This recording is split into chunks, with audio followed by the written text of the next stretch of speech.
Okay. By the way, the showing I saw, yeah, they trimmed the intro. Not cool. Anyway, let me tell you a secret. I am a huge Gravity Falls nerd. Oh, surprise! Oh dear, fireworks! Sparkles, sparkles, boom, boom, boom! Yeah, I surprised no one here, but come on, it's like my favorite show on the air. I gotta show passion for it. And I've been excited for this one.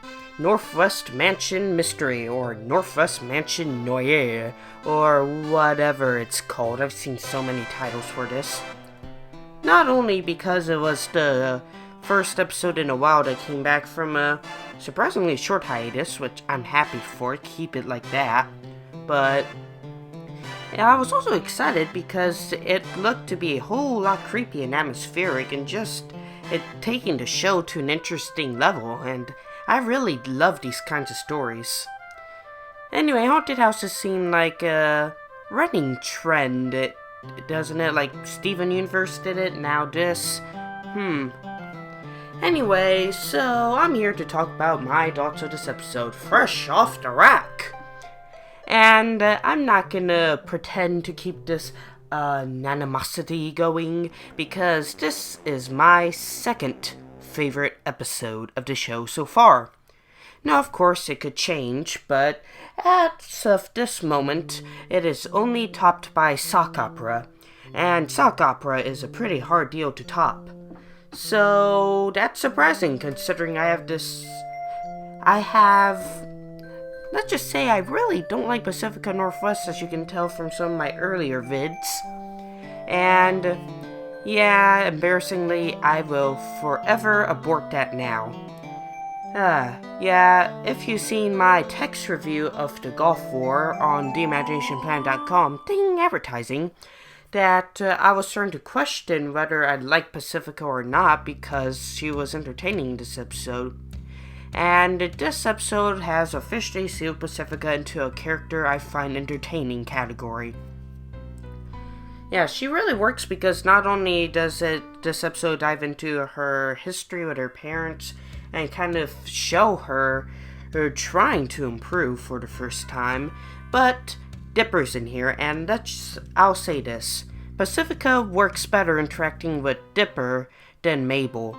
And because I know she's supposed to be Mabel's arch nemesis, but she works well with Dipper in so many ways and allows her to grow.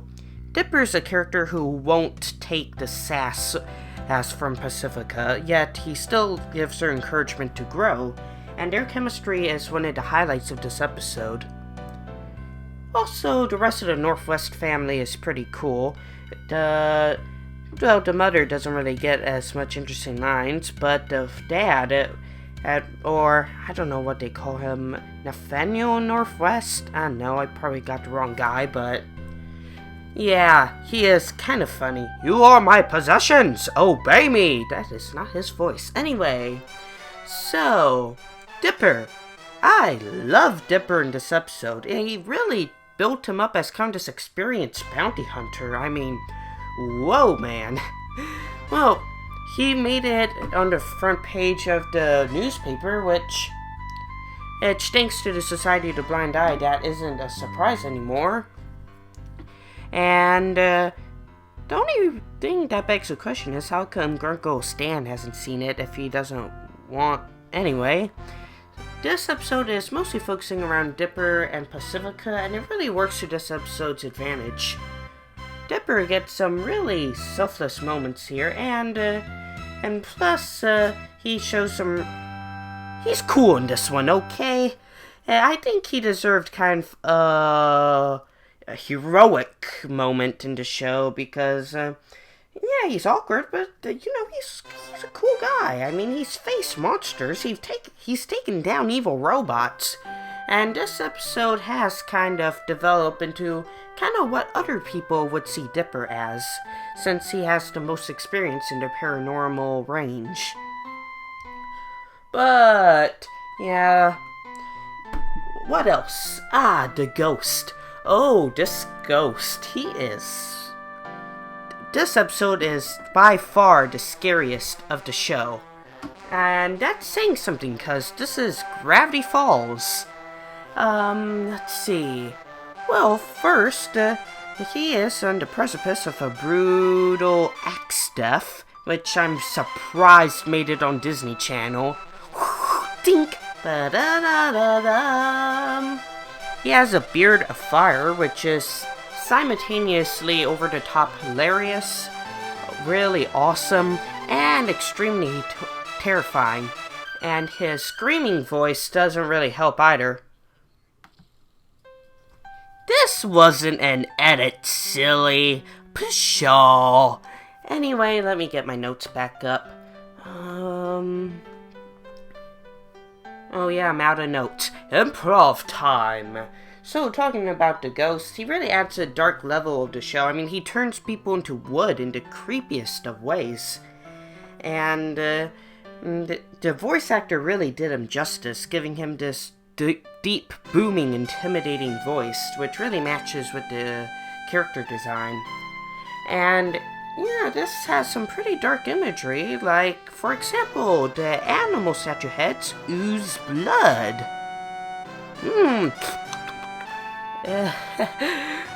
So, Gravity Falls is by far the show pushing children the most, and I think I like it. Before, I thought Gravity Falls was the kind of show who forgets it's a Disney show, but now I feel like it's the kind of show who knows it's Disney and is trying its best to ruin people's childhoods. And part of me extremely respects that. Well, I don't know. It definitely works for the episode's favor because it gives the characters an intimidating struggle to go against. Yep. Okay, no more dancing around the obvious. There's a cliffhanger in this episode. And, okay, spoilers! Spoilers from this here, okay. Oh. So, Old Man McGucket comes and drags Dipper along, but after Dipper and Pacifica have this, like, heartwarming moment that's really adorable. Yeah. Okay, quick divergent. I want to see more Dipper-Pacifica relationship. I'm not shipping them. If you've seen my last Unscripted, you know I am not a shipper. But, yeah, I definitely want to see them interacting more because not only does it give Pacifica some growth, but it's also kind of hilarious and heartwarming in its own right. Anyway, back to the exciting part. McGucket drags Dipper along and says, "Oh boy, I fixed the..." I'm not going to do that. He fixes the laptop and it says there's some sort of apocalypse coming. Dipper, since he kind of handled this fiery, bearded ghost just a while ago, he says, "I don't want to deal with this now. We can talk about this later," and goes to the party. But it's more serious than he thinks because once he leaves, McGucket opens the laptop and says 21 hours till apocalypse. And he sees this, and in the background there's this banner with Bill Cipher having a bunch of people enslaved. I don't know what that's doing in the mansion in public, but oh boy, definitely set the mood. And according to Wikipedia, the next episode is called Not What He Seems. So, yeah, major things are gonna go on in the next episode.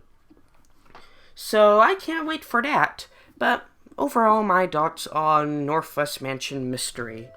I think I'll do my usual rating system here. I give the story a 92 out of 100. It works well as a really heartwarming episode. It has some laughs, and it really adds this creepiness factor that comes to the show's advantage and really makes it memorable. Characters, I would give a 88 out of 100, seems right. Because not only do they make Dipper look kind of awesome, and, they give him some really cool moments, but Pacifica also gets a lot of growth, and if I have one complaint, it's that the B-plot with Mabel isn't really the most interesting when compared, but I understand why they have it, and it is needed. We also get introduced to some new characters like the mayor, the Green Reaper. I expected to see you a while ago. Yeah, so I want to see more of that mayor. The ghost worked as a both tragic and interesting character and intimidating villain. Animation, I have to give a 95 out of 100. Just kudos all around. This episode just oozes in greatness. And blood, apparently, but comedy, I'd say... I'd give it a 84 out of 100. This isn't the most comedy-centered episode, but they incorporate it where it's needed, and again, the Dipper and Pacifica work-off is really entertaining and hilarious. So, I'll go ahead and do the math real quick. Math. Okay, skip ahead here. 89.25 out of 100. So my score may change again. These are just kind of raw impressions, but that is a pretty high score. That, in my rating system, that equates to an A- or an A. So, yeah, kudos, Gravity Falls. Another wonderful episode. Keep up the good work, and I can't wait to see what you have to offer. Quack!